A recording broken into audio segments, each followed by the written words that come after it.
قل ما یعبأ بکم ربی، اے نبی ان سے کہہ دیجئے میرے رب کو تمہاری کوئی پرواہ نہیں ہے۔ یہ نہ سمجھو کہ میں تمہارے پیچھے اپنے آپ کو ہلکان کر رہا ہوں، تو میرے رب کو کوئی تمہاری ضرورت ہے؟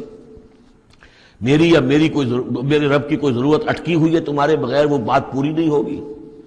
یہ چھپر تم ہی اٹھاؤ گے تو اٹھے گا، ورنہ اٹھ نہیں سکتا، یہ نہ سمجھو۔ قل ما یعبأ بکم ربی لولا دعاؤکم، اگر نہ ہوتا تمہیں پکارنا۔ اللہ نے یہ بات اپنے ذمے لی ہوئی ہے کہ تمہیں خبردار کر دیا جائے۔ اللہ تعالیٰ وما کنا معذبین حتی نبعث رسولا، ہم عذاب نہیں بھیجتے رہے جب تک کہ رسول کو نہ بھیج دیں، اس لیے مجھے بھیج دیا ہے، میں لگا ہوا ہوں اس کے حکم سے۔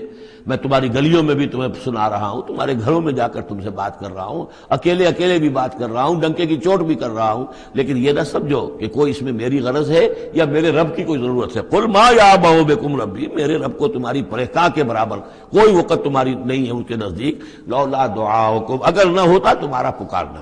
فقط کذبتم، تو دیکھو تم نے جھٹلا دیا ہے، فسوف یکون لزاما، اب عنقریب یہ تمہارے ساتھ چمٹ کر رہے گا، یعنی یہ کہ اس کا جو عذاب ہے، اس کی جو پاداش ہے وہ تمہیں مل کر رہے گی۔